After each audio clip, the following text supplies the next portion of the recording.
Hey everyone, this is Mason Hutchison, and you're listening to HerbRally, your daily herbal podcast. We come out with new episodes about 5 days a week, so be sure to tune in often. Our goal for the show is to help you along your herbalist journey no matter what stage you're at. Today I'm joined by Jennifer Braverman and Ellen Selm, and they're the hosts of the Stories from the Earth podcast, so it's nice to have them on the Herbalist Hour this time around. And actually, we bring it up during the show, but I believe they were the second interview where I was actually featured on a podcast, so it was fun. It was fun to turn the tables and ask them some questions. I actually took some of the questions they asked me from our interview. So yeah, it was really nice to get to know Jennifer and Ellen a bit more. We chat about the Asheville Herb Fest, herbal podcasting, some herbs that have had a positive impact on their lives, and a whole lot more. So if you like what you hear, feel free to go subscribe to them on your podcast player of choice. That's Stories from the Earth podcast. Also, before we get on the show, as always, I got to thank our HerbRally Schoolhouse members for helping us keep the lights on here at HerbRally HQ. Thank you so much for your support. We really appreciate it. If you, dear listener, would like to learn more about the HerbRally Schoolhouse, just head to herbrally.com/schoolhouse, and you could use coupon code podcast to get your first 30 days for free. And one of the membership perks is you could even join us live via Zoom on these Herbalist Hour interviews. So that's always a lot of fun to have our members in there when they're able to join us. So if that sounds of interest, again, one more time, go to herbrally.com/schoolhouse. Use coupon code podcast at checkout to get your first 30 days for free. And again, a huge shout out and thank you to our HerbRally Schoolhouse members. We really appreciate it. So that's going to do it for my rambling today. Thank you so much for listening, and I'll talk to you next time. Take care. Welcome to the Herbalist Hour. This is where community gather, merging the power of people and the flowers, the sweet and the bitter to the salty, the sour. Umami, it's time for the Herbalist Hour. Welcome back to the Herbalist Hour. Today I'm joined by Jennifer Braverman and Ellen Selm. Welcome to the show, you two. Hi. All right, so I'm just getting rolling here as far as like learning how to interview two people at once. I've done it a couple times now, so hopefully I'm improving to one degree or another. But first questions first. So what I'm going to do is I'm going to address individuals, and that way it'll be maybe less Zoom awkward. So I would love to hear the story about how you two met to get things kicked off. So how about we start with you, Jennifer? Yeah, so we actually met at work. We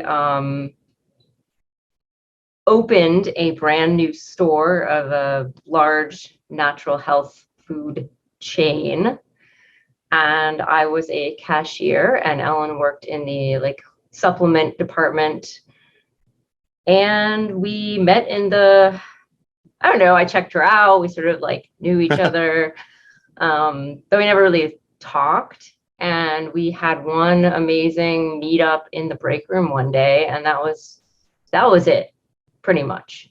I could just picture you two just nerding out on herbs. I'm guessing that's what it was. Yeah, exactly.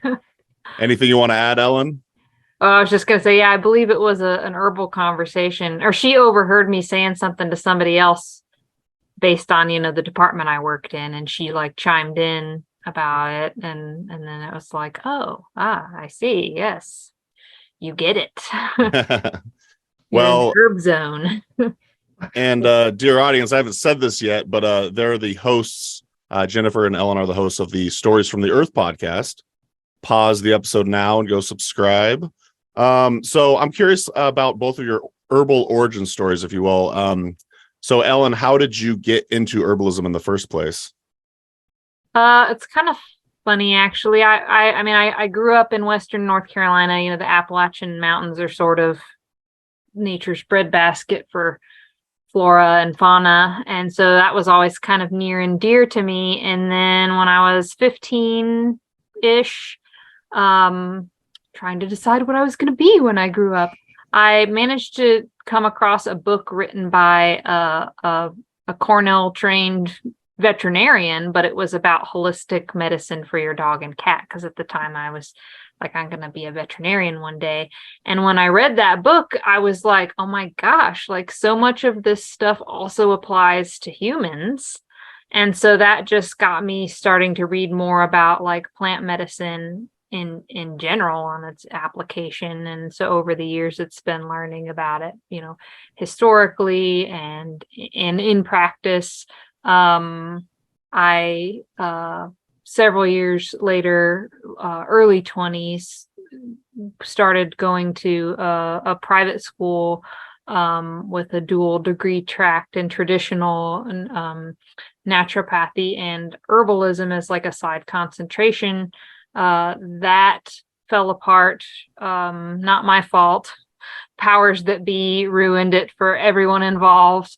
Kind of left a bad taste in my mouth. So I was like, I just learn by doing and learn on my own time. So I've just mostly been self-taught in that sense. And then working in the natural products industry for 16 years kind of kept me using that part of my brain and applying it in terms of like helping people, but mostly just from a conversational advisory standpoint, Very cool. How about you, Jennifer? So I don't remember when exactly the idea of like bee and herbs happened. I grew up in a house where we were very like alternative medicine natured. Like we went to the chiropractor, and we were always taking echinacea, so I was very, very familiar with herbs, and they were in my life, but not in like a big way. I was just like, oh, we'll just take echinacea, blah, blah, blah. I know what tincture is. And I didn't realize how kind of maybe unusual that was. My mom's sort of always been like that a little bit. So then I ended up, like I said, I don't know where this idea came from. I ended up going to a one-day medicine making class at Red Moon Herbs, which is a local herbal company here. Very awesome. Check them out. Yeah. And it was years ago, so they were in a different location with different owners, and the owner lived in this eco village. It's called Earth Haven Eco Village, so it's on like a top of a mountain, pretty much like out in the middle of nowhere. So we went out there, we like did a plant walk, they taught us how to make salves and tinctures and oils, and we infused some plantain we started a plantain oil infusion. We went out and picked the leaves, and we had like nettle soup for lunch. I remember that food was included. It was a fantastic little class, and I just that was it.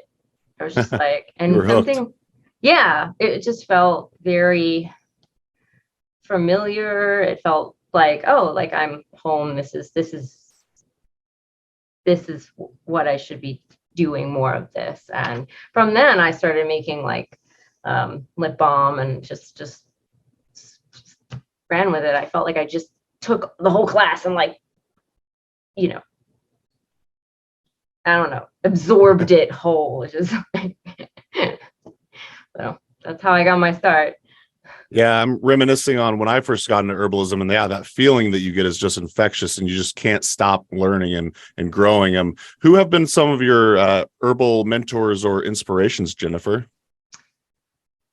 Well, unfortunately, I was not fortunate enough to have a mentor. I really, really wanted to do an apprenticeship to continue my education and go to more school after that class, but I ran into monetary barriers. I was not making a lot of money, and I could not afford like the $2,000 it was to go to school, and a lot of the apprenticeships were paid. Up until this day, I have not, like, there's very small, I don't even know if anyone's doing an unpaid, just one-on-one apprenticeship, which I would still really, really love to do. Just, hang out with an herbalist for a while and learn from them. But I guess aside from that, I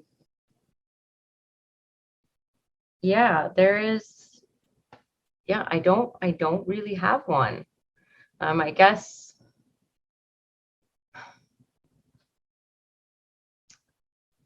herbalists in general. I've been listening to your Herbalist Hour. Yay. And I've been finding that very, very inspiring. On top of all the herbalists that we've interviewed for our podcast. So I guess what I'm trying to say is there hasn't been just one herbalist. There's been just multiple ones that I've.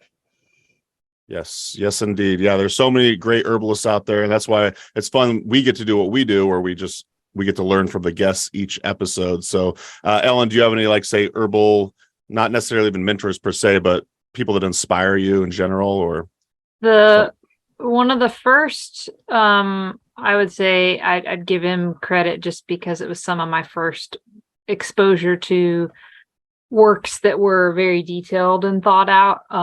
Michael Murray, who was, I don't remember his credentials. He was with Bastyr University for a while, but he wrote like the Encyclopedia of Healing Foods, and he had one about herbs as well. And my dad had managed to find his herb book somewhere, like used, missing its dust jacket, all that. He's like, oh, I found this, picked it up with some other stuff, thought you might be interested. So I think that was actually my first official herb book that I owned, but it was nice because it was like, it went into detail about a lot of herbs kind of more specifically in a scholarly way, which helped compared to just like, well, browsing the internet back at that time was not, there wasn't as much on the internet back then. Sure. But also, big fan of the Tiaras, Michael and Leslie Tiara. Would love to attend their planetary herbal program. Just their approach, the fact that they do a lot of detail on both Eastern and Western herbs, and some of the more sort of spiritual elements tied into that. And then also, I feel like maybe in his life, some of his approaches to things or views on things for his generation didn't always sit well with people, but I highly enjoy the works of Stephen Booner, Hail the Traveler, may he rest in peace. Just he takes some stuff to like a whole other level that I just blew my mind reading his stuff. I was like, I didn't even ever conceptualize thinking about it like this. So it's very cool. Yeah, I got to meet Stephen Buhner at an event in Portland, Oregon, and what a fascinating guy. And I actually, to this day, on my social media account, it says, I use a quote saying, "Follow the golden thread." And I got that from Stephen Buhner, actually. So yeah, I definitely dig that as well.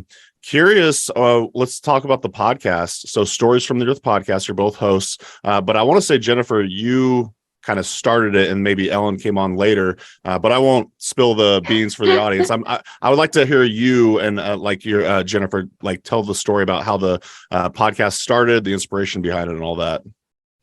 Yeah, so it was an idea I had for a long time.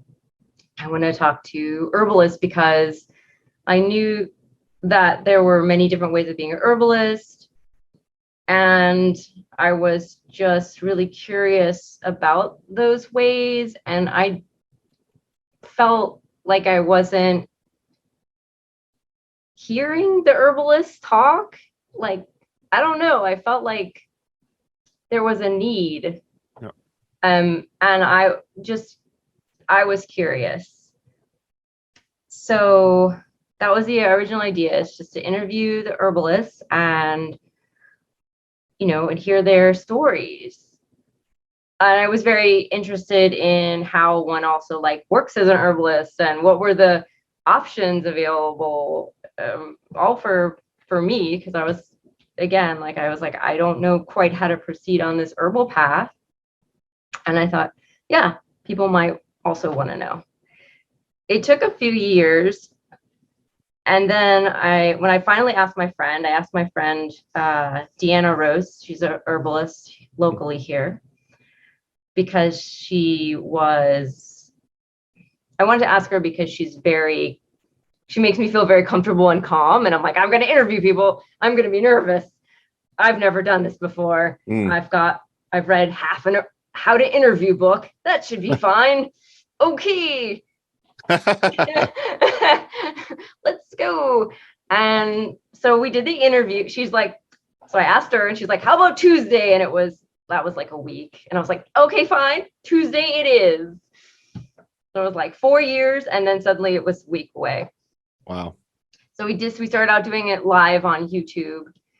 That was the first one. And then I didn't think anything was going to come of it, because in my life, things just sort of, I'm like, oh, haven't happened. Like, and I was like, oh yeah, I'll do one and that's it. That's all that'll happen. Oh. I just feel like I've been knocking on doors and none of them have opened for whatever reason. And so then she posted it to her social medias, because she's very involved in the herbal community locally here. And at the time, I was not. I'd always wanted to be, but I wasn't. And it blew up from there. Like suddenly all of these herbalists wanted to talk. I had a sign-up sheet. I had to schedule 2 a month for several months to go through this list of everyone who wanted to talk. And I was just blown away. I was like, holy cow. Yeah. It really just hit a chord with them. No one had asked them this. And I was just like, really? They're like, oh, thank you for writing this space for us to speak. And I was like, oh, well, thank you for talking to me. Like, yeah. You own Red Moon Herbs. You own this herb school. You do all this amazing things that I have seen on social media that so I was equally blown away. And yeah, so we went through the list and Ellen came on episode 13, I believe. I interviewed her before that. And then she came on. She's like, I was kind of waiting for her to ask me. Because we had, and then she did. And I'm like, yeah, okay, that sounds good. And we decided to sort of expand the concept, because we started out interviewing herbalists and we're like, well, we could do more with this title, Stories from the Earth. Yeah. And we expanded out to just how different ways you connect with the outside world. So, and then we are also doing books. We do book reviews and book chats, and we still have a large amount of herbalists, and we probably will continue to have, because it's close to our hearts. But we just interviewed 2 people who wrote a book about the Appalachian Trail. We interviewed Ellen's sister, who's an environmentalist. Would that be her term? Yeah. Conservationist. Yeah. Yeah. So we've interviewed storytellers, and you interviewed me. We interviewed you. I think it was like only your second interview. Yeah, it was definitely in the first 3, but I'm pretty sure you're right. I think it was my second interview. So thank you. Oh, you're welcome. This is our first. Oh, really? Yeah. Of being interviewed. Yeah. Oh, I'm honored. Yeah, so are we.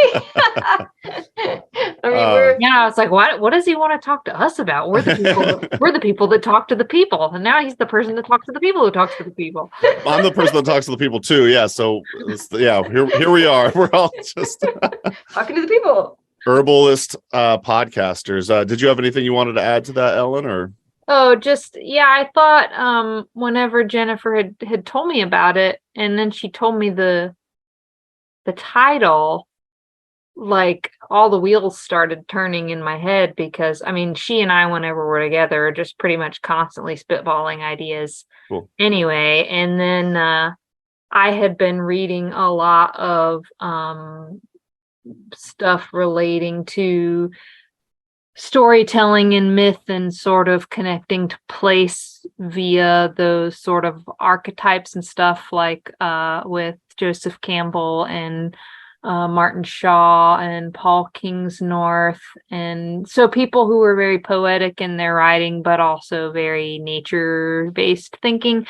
And I was like, with a title like Stories from the Earth, I mean, herbalists are great, but like we could, anybody who's, musically inclined, but also kind of connects into nature somehow, or actually is a storyteller, but connects to nature somehow and so forth. So we have our list of like dream guests, and then we have our, who are people who are like, it's going to take several layers to maybe get through to the real human and ask if they would humbly grace us with their presence, but then also focusing on the local and keeping it local, because there's so many people, especially in this Appalachian region, that unless you're immediately in their tiny little community network, you might not have ever heard of them, but they could be doing amazing things. So then it's like it gives a platform to offer them a voice too, which is really cool. So it's nice to have like an overarching theme, but wiggle room to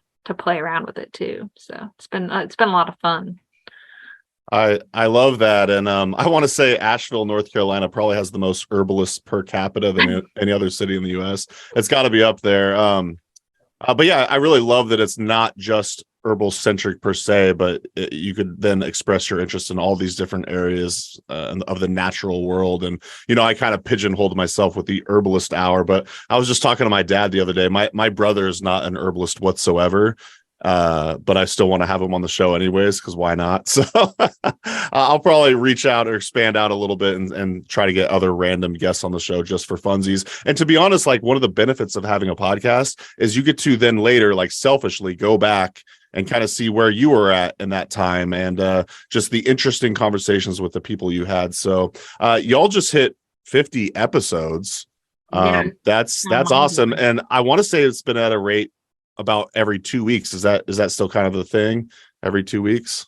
We're done one a month now. One a month. Okay. Well, 50 is a huge accomplishment then at that rate. So what has been, maybe like rewarding for reaching that milestone? Yeah, Jennifer, we'll start with you. As I'm like, whoa. Or Ellen, unless you want to. It's been something that I have accomplished. And like I said, I feel like the doors have not opened, and I've had a lot of health issues. I've taken a really weird like work path, or not so weird, but kind of disappointing at this point. But once Deanna posted the podcast, and it just happened, like, and it's crazy that we've done 51 episodes now. Episodes, and yeah, so it's like sometimes I forget, oh wait, I did this, I'm doing this still, like this is the thing that's happening, and it's ongoing, and it's growing, and we have like so many more ideas, and that's very exciting. So I think just the thing itself is rewarding and encouraging, and very uplifting, and like I'm a part of that. I'm a part of the herbal community now, and I know all these people, and I got to know all these great people, and in a way that I've never experienced before, and it's just sort of a dream come true, and everything. Yeah. Awesome. How about you, Ellen? I feel like it's such an interesting feeling, because I know Jennifer would probably agree with me that there's times where it's like we're about to go into something and we're like, I can't believe such and so is going to talk to us, or like we're just not feeling it. Like we've had to do some things where it was like at an odd time of the day based on our schedules or the guest schedules or something, and or we're worried our questions aren't going to be good enough, or there'll be these nerves that come up. And then it's like once we're in the zone and talking to the people, and the conversation flows so naturally, and will learn so many cool things that you get to walk away from it, even in the couple instances where we've ended up like wrapping up at almost 9 or 10 o'clock at night. We'll be like actually pumped and energized, walking away from it. And that's I feel like that's a good sign that you're doing something worthwhile with your time here on earth, if you can walk away from it going like, yeah, I want to do that again. People have been, even they compliment us on our questions. The one person we interviewed, they were like, yeah, usually they just ask, so what's the book about? Right. And we're like, oh. And we're like dissecting it. We're just doing all these, we're like, oh, we're just asking these questions we thought were important. And then they were very impressed. So it's just, it feels good. Yeah, you may or may not know this, but I didn't start interviewing people until like 9 months ago. And I had before that, I had a podcast for, I want to say like 5 or 6 years. And I never actually interviewed anyone because quite frankly, I was scared to do it. And I was surprised at how much I enjoyed the interview process. But then also the writing the questions part. I was like, how do I even get into this thing? It seems so elusive to me, but now it's very straightforward. Research the guest, ask questions around what they want to talk about potentially. And yeah, the question writing process has been way more enjoyable than I anticipated. So kudos to you two. You did it. You started and then you continued to do it every month now. And yeah, we're excited for your next milestone. This is really neat. I saw on your Instagram page that you either participated in or is coming up a live panel podcast at the Asheville Herb Festival. Did that happen? Yes. Oh, it did. It did happen. And the podcast episode will be out like in a couple days. I'm excited to see that. So I guess a couple questions around that. What was there a live audience, and is it recorded like say on like a camera as opposed to like say a computer screen? What was that process like, and were you nervous and all that stuff? I'm just genuinely curious because selfishly I could see myself doing something like that at some point. For the first run, I'd say we were slightly flying by the seat of our pants. Jennifer has thankfully the background of having been exposed to filming live events because of stuff her parents did when she was growing up, and so she had some access to. She got equipment, but really we kind of threw it together pretty last minute. I was designing flyers, I think, for like 2 days prior to the event for us to just hand out at the event. When we got there, the person who was doing a lecture in the tent before us ran like way over, and we were like, oh my God, like how do we kick him out? Like, what do we do? The people we were going to interview started showing up, and they're all these wonderfully brassy women, and they were like, let's get in there and just we did. He's like, we'll just start setting up and moving around, and we should have done this 30 minutes ago. Just I was terrified. And so I bought my first, my parents had a low power television station when I was growing up, so I was like 12 years old, like shooting the Weaverville Christmas parade live, and my dad, he did like live switching, so I was running a camera, and he was like, we're going to Jen. Okay, we're on Jen, and my parents had little TV shows, and I went to film school for a little bit. So I have a background, and then I actually just bought my first new video camera, and it was live in front of an audience,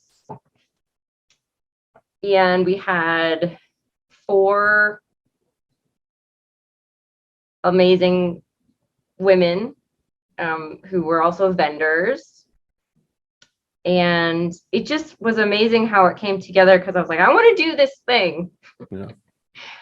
And then I told, who did I think I posted it. We have a little panel because we do panels. So we have a little panel group. And I think I asked this in the group, and one of the women at the time, she was part of the organizers, and she was like, I'll go ask. And I was like, what? And she's like, yep, that's fine. We just need you to have people on the panel who are going to be vending. And here's a topic. Because I was like, we don't have a topic. Is there a topic for the whole event? Or I was like, here's a topic. I'm like, well, that's a great topic. We'll use that. And that's how it happened. And it was just like super easy. And I was like, how did I convince you people to let us try this crazy thing? But yeah, there was no time to set up, like, I'm like doing all these things with wires, and we only had 2 mics. So we were sharing mics, and I was like, oh gosh. And I had just got both mics to work with the camera the day before. I was like, we might have 1 mic, but I magically like hit a button, and I was like, yes, because the book to the camera is terrible. It was translated bad, and so I was just like, anyway. So learning how to work. I think it really wet our whistle for the idea of doing more, finding more, if not in the venue of events as such, even just creating our own, know. Mm-hmm. That's what is what we are working on currently, is to do more of that on a regular basis at a venue in town. We'd love to also do more at conventions, fairs, and even we have an idea for doing things at farmers markets. And I've got 4 mics now, and I'm gonna get a soundboard. Like my parents visited, and so we spent all day with the camera and the soundboard. And I was like, what is this?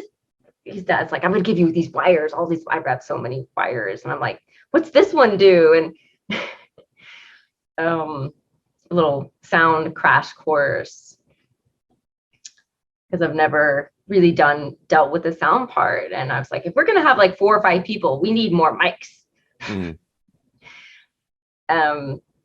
So yeah, that's sort of,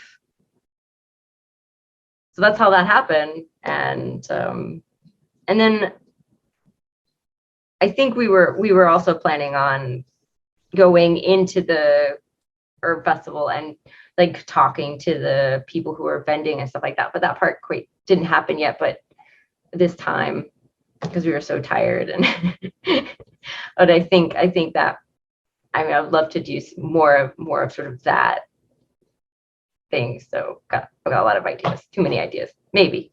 And the Asheville Herb Fest is a pretty big deal. It happens every year, every spring, and it has been happening for several years. So now that we kind of have a toe in, maybe we can make it even bigger and better next year.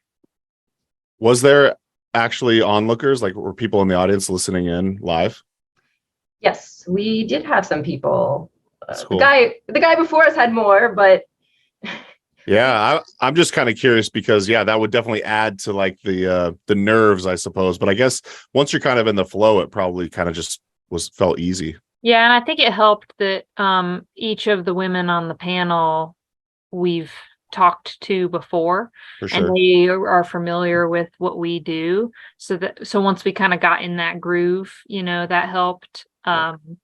I would say it's unfortunate because we ended up starting late, that then we were having to rush off for the person who was in the tent after us, which means we didn't really get a chance to do audience Q&A, which would have been fun. So hopefully we can plan more appropriately for that sort of space in the future as well. We got one question, and you can't really hear them in the recording. I left it in just in case anyone. I was like, "Oh, a question! Yay!" But next time I want to set up like a mic for people to come down to, if they have a question, and usually our podcast is like at least an hour and a half to 2 hours. So we're used to having more time than just an hour. And these ladies have a lot of information that we love to talk about herbs and stuff. So it was challenging for everyone. They're like, but they did a really good job, and they're really good they're used to teaching classes and doing public speaking, and I am not. Yeah. This is easy. Like, I was like, just stick a camera on me. I'm okay. I'm a little nervous, but but in front of like live humans, I'm like, it's a live human. But later on, when we're not on the podcast, I'd love to chat with you about more about that live thing, and maybe we can, I don't know, hatch some plans. Yeah, I'll actually be at the Great Lakes Herb Fair this coming September, where I'm going. I've done several in-person interviews now, and I actually really like those a lot because I feel like there's, I don't know, more of an energy exchange, I suppose. So yeah, I've definitely done in-person interviews, and then Amanda edits those ones because there's a lot more work involved in that. But yeah, I actually also plan. So when we're at the Great Lakes Herb Fair, I'm going to be doing several in-person interviews, and then actually we're going to have a booth there. We're sponsoring it this year, and I want to say we're probably going to set up some sort of podcasting situation at the booth, where we're going to interview attendees and whatnot. I'm still not sure 100% how that's going to look, but I'm super excited just to kind of practice or dip my toe in the live atmosphere. So again, kudos to you two for just doing it. I mean, once you kind of put it out there, there's no turning back anyways, or there's going to be public shaming and stuff. So good job.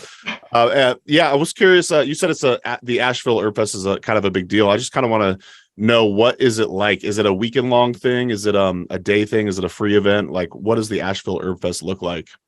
It's 3 days, usually like a Friday, Saturday, Sunday. And it is free. And it's interesting. I don't know exactly what happened with the structure. It used to be at the largest farmers market in Asheville. It was mostly just plant vendors. And then within the last few years, it transitioned over to like the fairgrounds and agricultural center. So it had more room to spread out. It had access more to buildings if it needed it. And somewhere in that change in its iteration, it also started offering more like little class seminars, which is kind of where we were at in one of the tents, where you could just kind of pop in and listen in on whatever the subject was at the scheduled time, if it was something that interested you. So they had like a whole vendor area, but then they crossed over from not just vendors selling plants, but also, herbal vendors selling the products they made and stuff like that. So you have the educational component, the products, the plants. They even had a food truck row. So it's kind of a little bit more of its own little sort of fair now, which is pretty cool. It's been growing. I think they've been doing it a really long time, but it's been steadily growing. And when you go into the main building, the tent was outside. When you go into the main building, it's huge in there. And there's all kinds of herbal vendors. And it was just, like I said, unfortunately, we didn't get in there. I went to the bathroom. That's as far as I got. But it's really amazing now how they've evolved, and the classes are fairly new.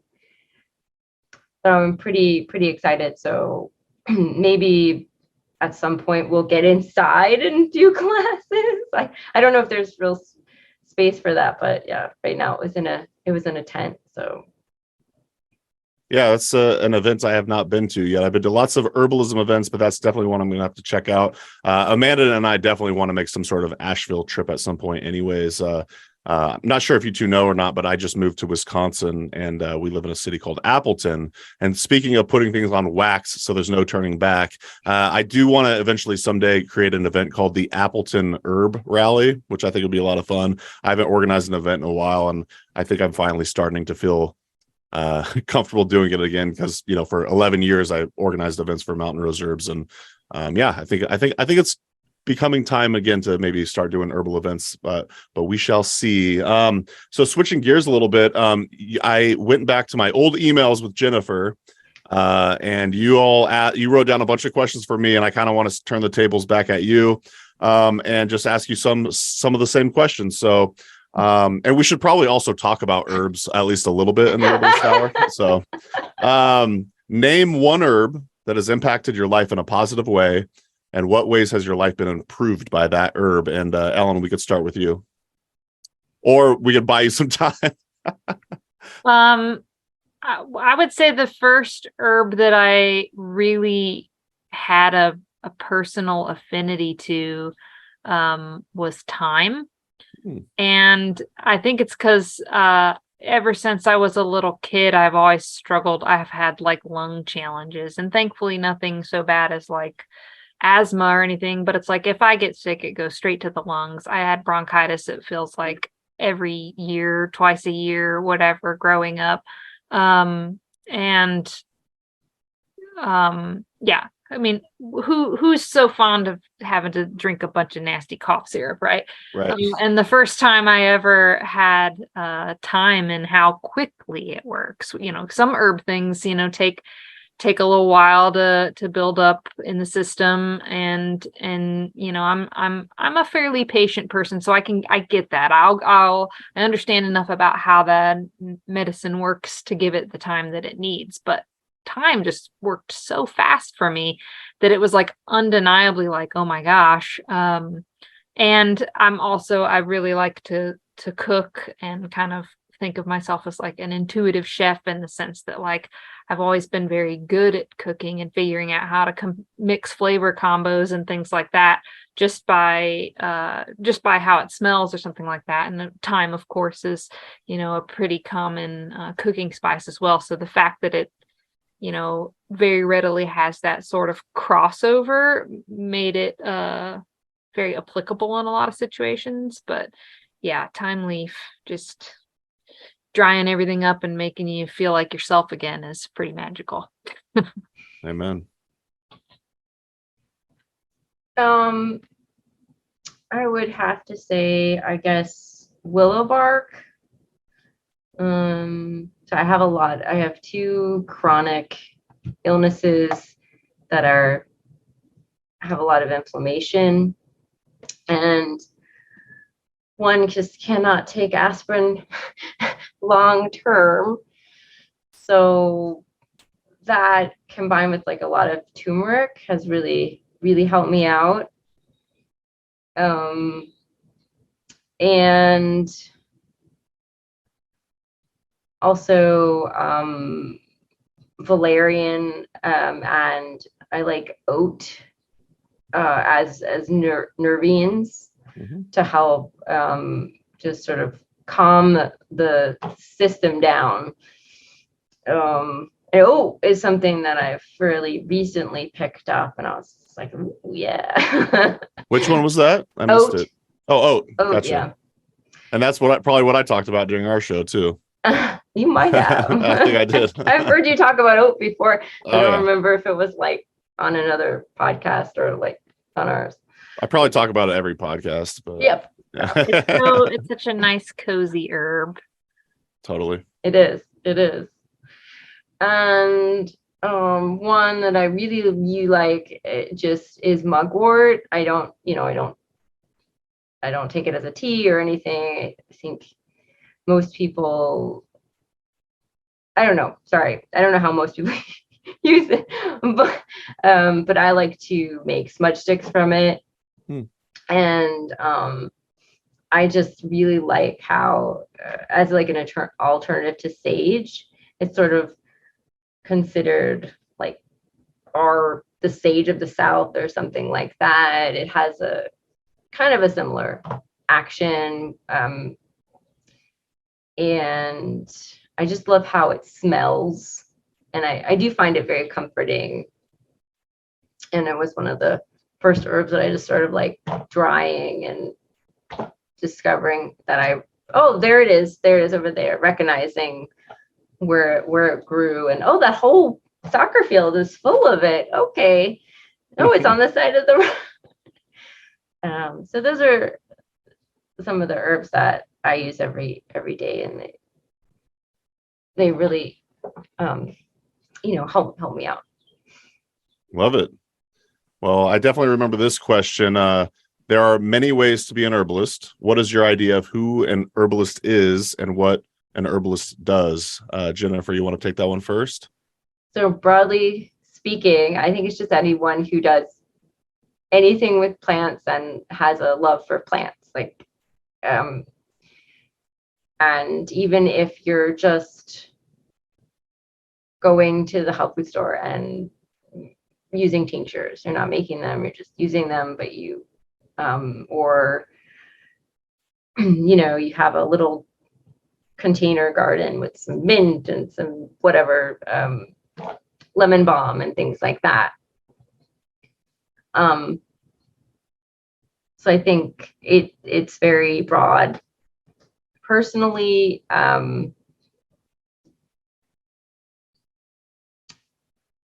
sorry, never mind.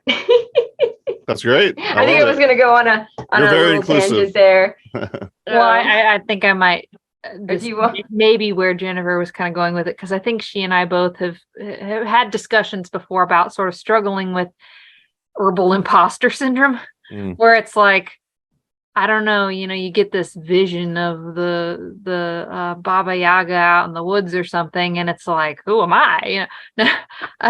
So it's like, if you haven't gone to ABC herb school or done X amount of mentorship hours or opened your own apothecary or whatever, fill in the blank, then somehow in your head you're like, well, then I must not be an herbalist. But like Jennifer said, people working with plants. Now, a gardener isn't necessarily an herbalist, and an herbalist isn't necessarily a gardener, but I think that obviously there's plenty of overlap, and the herbalism split, at least in my mind, is where the relationship with the plant shifts to a more personal level, obviously, because you're also talking about the interactivity between the human species and the plant species in terms of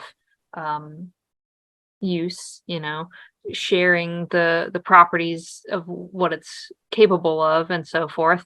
And to that effect, like Jennifer said, even somebody who is regularly taking an herbal remedy of some sort to help themselves or a family member or something like that is in essence an herbalist, I would say. But then, of course, also if you are practicing in any sense, working with clients or having an apothecary or gardening, but you're then using, your own herbs for things and so forth. Yeah. Love it. We're very inclusive here at HerbRally as well. I dig the answers. Thank you. What inspires you most about the natural world, Ellen? I guess what I think about when I just think the natural world, and then I find this, I guess inspiring. It's just, it is what it is, right? We're gonna get a little existential here. Please. If everything just is, then that's nature is the baseline, right? Like at the end of the day, if you strip away all human overcomplicating consciousness and all of our things and our stuff and what we do or think we have to do and so on and so forth, it all comes back to nature, and so much of it existed before us, will continue to exist after us. I feel like there's a certain amount of peace in that thought, and it's inspiring in the sense that if you get too much in your head, whether that's either an anxiety or an inflated ego or something, if you just can walk it back to nature and thinking about that bigger picture, kind of takes a load off on a lot of levels, or knocks you down a peg, or takes a load off, depending on how you want to look at it. But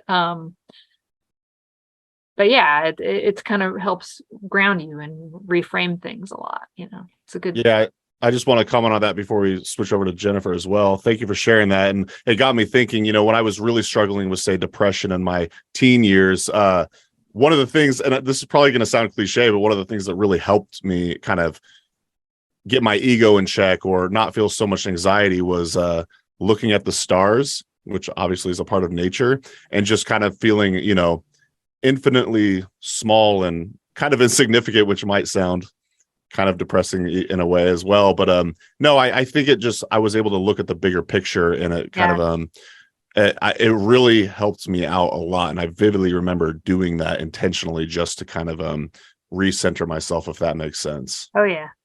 Yep. I had many teen night moments staring at the sky as well. Yes. Right on. Well, how about you, Jennifer? So we have, where I live in my housing development, it's sort of like a path/drainage area. And it's just this weird area with like a big retaining wall. The whole complex is sort of on a big hill. So it goes up. And so when you go up to our apartment is sort of at the bottom of the hill, and then there's some at the top. And like I said, there's a path. So it's a huge retaining wall. And then there's just, for some reason, the company didn't just level the area. And I think it's just because of the landscape. We have a stream running by it. I think it was just too hard to do that. So they left a lot of the nature. And it's great. It's a great little path. There's goldenrod everywhere in the fall, and there's mullein now there. But I realized when I was walking there one day, and I try to get out on that path because we don't live a place where you can just walk anymore. We had to move, and you know, I was like, every time I get into nature, I just feel like I am like enough. Like, I don't have to be anything more than me. I can just be who I am, and that's fine. And I feel like a lot of times in my everyday life, I sort of have to meet a standard that is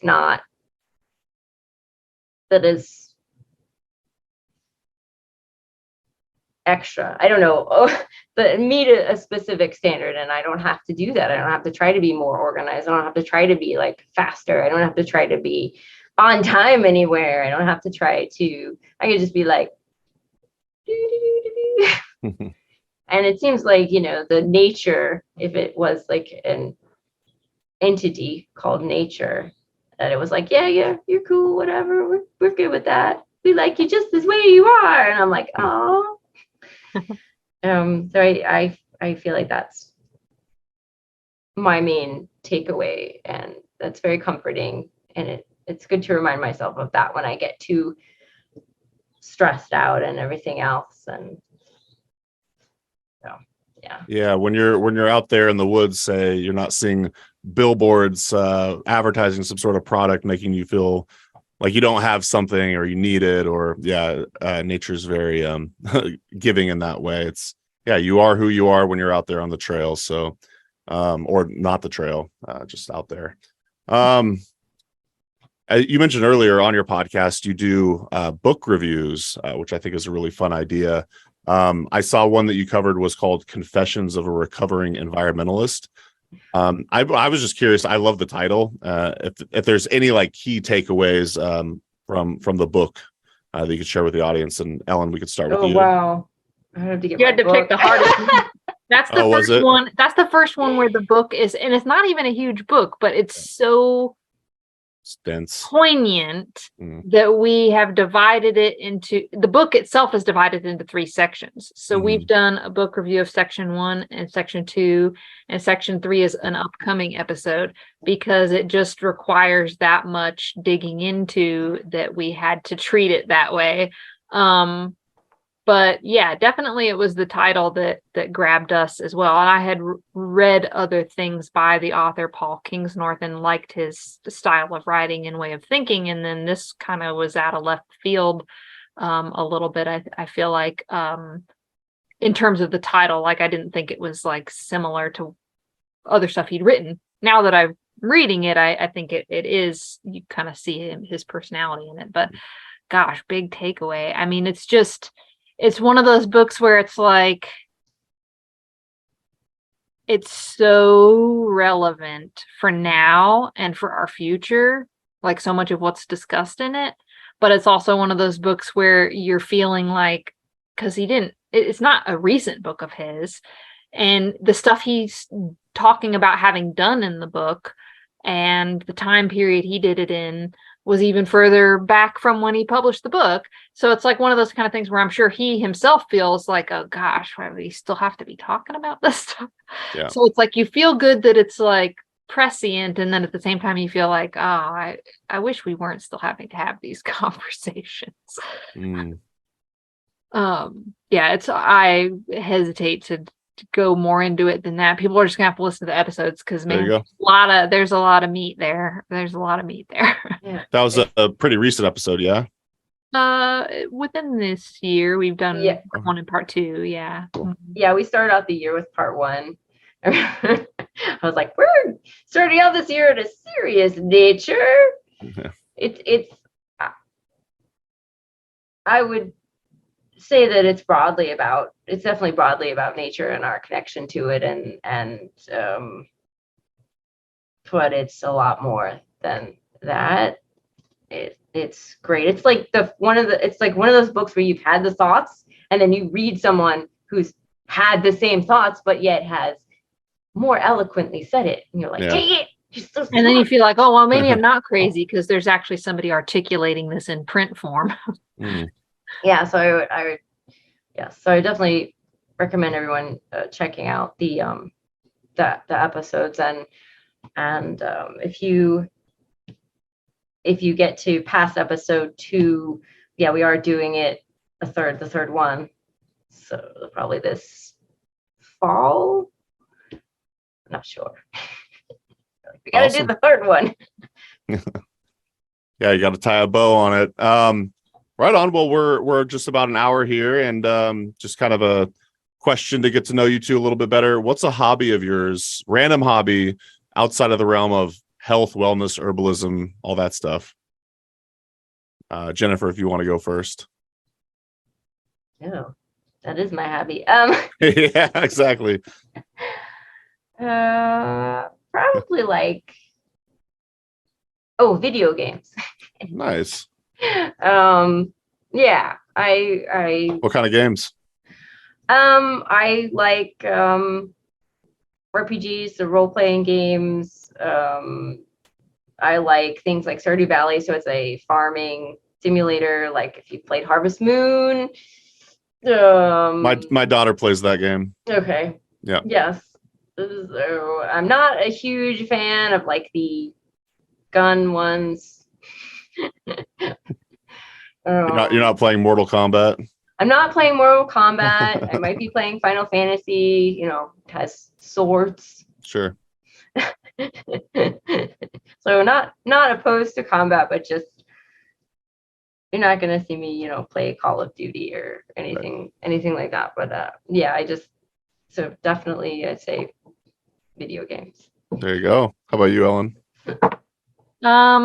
All my life I've always fallen back into singing, songwriting, and poetry. It kind of ebbs and flows in terms of inspirations and creativity levels and time, but it's coming out in some form or another pretty much all the time. Like I had my daughter's middle name comes from it was inspired by a favorite poem of mine, which I recently turned. It's not a poem that I wrote. It's just a poem that means a lot to me. But then I turned it into kind of a song to be able to sing to her. And I got to actually sing it to the author of the poem. which was cool. Wow. So that he could hear it. So yeah, just like, just having to have that sort of expression of getting things out of my head and into the world in some capacity. It's a lucky kiddo. They get good food from your cooking and they get songs written about them. That's very sweet. I love that. Well, do we want to do a let's get deep question? Do we have time for that? We have time. All right. It's just a random question from this deck of cards, and who knows what it'll be. Oh, we can't do that one. It's what is your favorite podcast? Like, oh, that's funny. It's funny because I've done this a lot of times, and I feel like the card always matches the guest that I have. So, Stories from the Earth podcast. What's a random thing you know a lot about, Jennifer? Wow. I kind of feel like you can't say herbalism either. I can't say, well, like it's got to be outside that realm, I like the random facts about the people. Wow. Because I feel like I don't know a lot about, I feel like I know a bunch about some things, and then we can choose a different card too if you want. It's cheating, but I'll say I was trying to think of okay, the definition would be something that you're just like that hyper focused on or nerdy about, right? So I could say wolves. Really? Like so obsessed with wolves growing up, and the whole reintroduction efforts into Yellowstone and the red wolves coming into North Carolina and all of that I like followed all of it like a hawk, and I was like pen pals with people at these wolf research institutes around the country, and had my parents, I was homeschooled, so I convinced them to drive the family up to Richmond, Virginia to meet this couple who was doing these educational traveling programs with a wolf so I could meet a real life wolf. I read and still have all of these many, many books about wolves. So if I hear people say things about wolves that I know is inaccurate, it's like my antenna goes up and I'm like, no, that is not correct. They do not do that. That is not true. It's still in there, it's not as in practice as it was in my 12-year-old self, but it's stayed with me all these years. I just feel like we've talked about things that I might have answered, like video games and then herbs. I mean, the other thing is probably like, I guess some film and things like that. Like, yeah, there you go.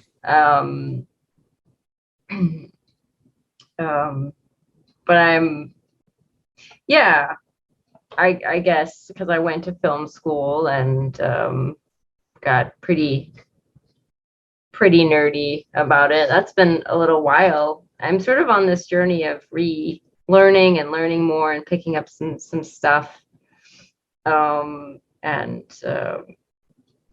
yeah, you should have seen my dad and I with the wires, so it was crazy. And I learned about, they have a wire for that. And so I guess I can say the video film world.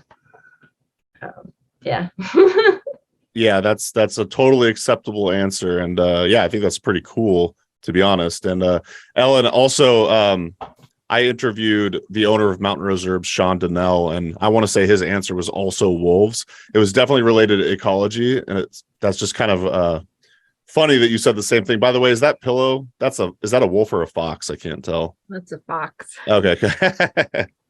Or my daughter thinks your shit. Kitty. Kitty. At this point, every animal is a kitty in her mind. Yeah. Very good. Well, I'm going to end the show on a different question than what I usually ask the guests.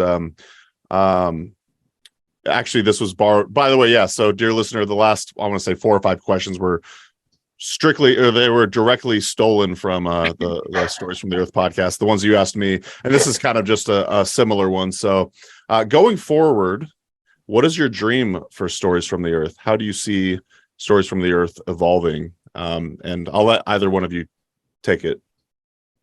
Should I try? Yes. Wow, we have so many ideas. I would love for us to, continue doing our regular interviews. And our plan is to we started locally and keep spiraling out farther from, still doing local with our interviews, going farther and farther out from our home base, I guess. And I, with the live podcast, just keep doing more of that, do more panels. I've got a list of topics that keeps growing, and